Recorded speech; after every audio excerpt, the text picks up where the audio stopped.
Labdien, dārza mīļi! Šī gada rudens mūs līdz šim ir lutinājis ar siltu laiku. Arī raža teju visa jau novākta.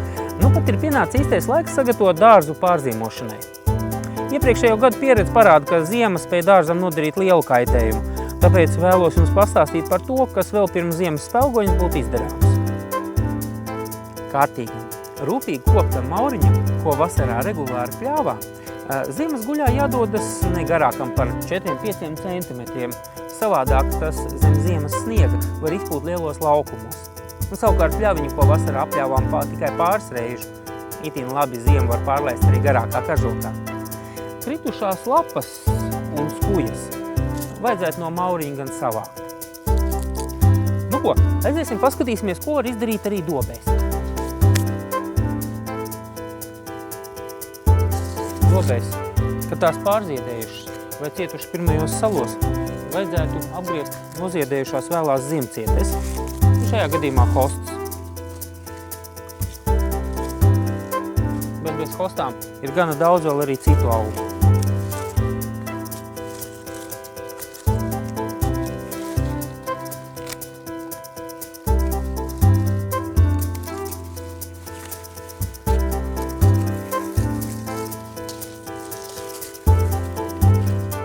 Kaut kā tā. Pabeigsim mazliet vēlāk, iesim paskatīsimies, kā jāmūčē.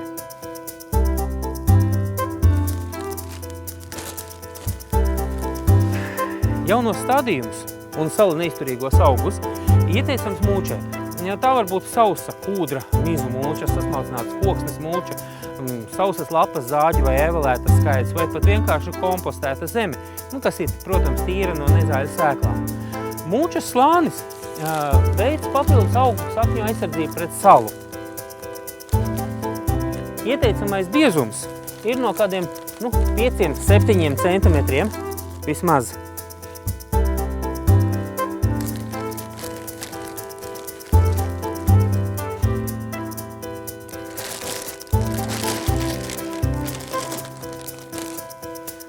Mūča gan kā dabiskais materiāls. Ar laiku augsnē sadalās un to regulāri nepieciešams papildināt. Mūčēt ieteicams arī aveņu un kazeņu stādījumus, atsevišķu vīnogu šķirņu stādus, arī zemenes, ja tās iestādīts vēl. Un kā arī, protams, visus citus tos sala neizturīgākos augus. Nu ko, iesim tālāk. Augļu dārzā ieteicams salsīt visus nobirušos ābolus, kā arī nokratīt un savākt ābelē esošos pūšos augļus, lai nevairotu infekcijas un nākamajos gados augļu koku zaros nebojātos. Zemēs augus nav ieteicams sastāt, jo tie skābina dārza augsti, jaunos audziņus, ne tikai augļu kokus. Jācenšas ziemā aizsargāt arī no grauzējiem. Protams, ka labākā aizsardzība pret meža dzīvniekiem ir kārtīgs stiepļu pinuma žoks apkārt dārzam. Tomēr, ja tas nav pieejams, tad var mēģināt aizsargāt katru kociņu atsevišķi. Iesadzot ar egļu zariem vai arī kādus citus palīgu līdzekļus, tādus kā agrotīkla pārpalikumi, un, protams, ja tādi ir pieejami. Plasmas pudeles vai plēvi tomēr nevajadzētu izmantot, jo tas var izsutināt mizu. Lai skuju koki un rododendri labāk pārciestu ziemu, un, protams, lai rododendri arī pavasarī krāšņāk ziedētu, ziemas guļātiem jādodas kārtīgi padzērušiem. Šķiet, vai tad no rudenī ūdens trūkst, ja līst vienā laidā. Taču augu saknēm mitrumā tiešām var pietrūkt. Sīkais apnicīgais lietavas nogulst tikai uz augu lapām, bet saknes dziļumā paliek sausas. To pašu ūdens mazumu vēl aizpūš spēcīgie vēji un galu galā skujiņi rudenī var būt pat ļoti izslāpuši. Tā, ka pat skujas sāk dirt. Turklāt, jo liesākā un smilšainākā zemē skujens aug, jo mazāk tas spēj turēties pretī sausumam un rūpīgāk pirms ziemas jāsalaist. Jau tagad parūpēsimies par tiem augiem, kas pavasara pusē, jau sākot ar februāri, var apdegt saulē. Piemēram, kanādas egla konika, bukšu un īru dzīvžogi. Jāizdomā, ar ko to var noēnot. To var izdarīt ar veikalos nopērkamu agrotīklu vai arī kādu citu pie rokas esošu noēnotāju. Princips ir īstenībā vienkāršs. Kārtīgi jānosadz, lai saule nepiekļūst skujām, un ar to arī pietiek.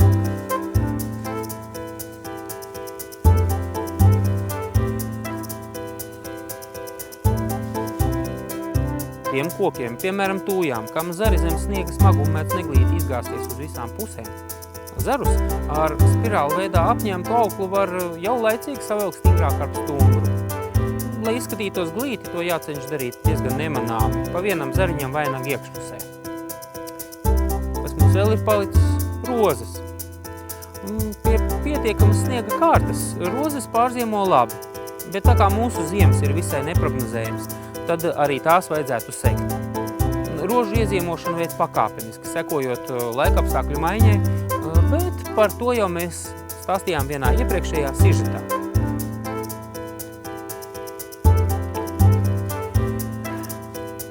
Ja jūsu dārzā ir dīķis vai baseins, un tas ir dziļāks par metru, un kā arī iepriekšējos gados nav novērotas krastes ūdens līmeņa pazemināšanās, tad rudenī krasta augus tikai nogriež. Tas ir novāc atmirušās augu daļas un nobirušās lapas. Seklumā stāvošos konteinerus ar augiem pārvieto dziļākā vietā. Ja ūdens tilpne tomēr ir seklāka par metru, vai tā ir paredzēta ūdens nolaišana, visus konteineru augus vajadzētu tomēr izcelt. Mums te ir ūdens roze.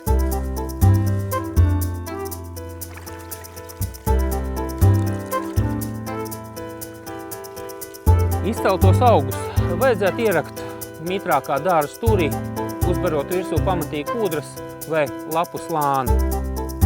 Augus var arī ieziemot nosusinātā baseinā vai pagrabā.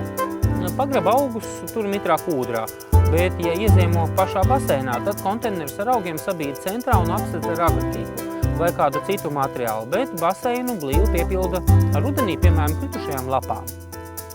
Pašu baseinu ieteicams nosegt, lai lietavu laikā tajā tomēr nekrātos ūdens. Ko? Kad augus esat ieziemojuši, atliek vien pievērst uzmanību, vai nav kaut kas aizmirsts. Piemēram, izlaist ūdeņus no laistīšanas sistēmas, un tad jau varam ar mierīgu sirdi atvilkt elpu līdz nākamajam pavasarim. Lai sokas darbi!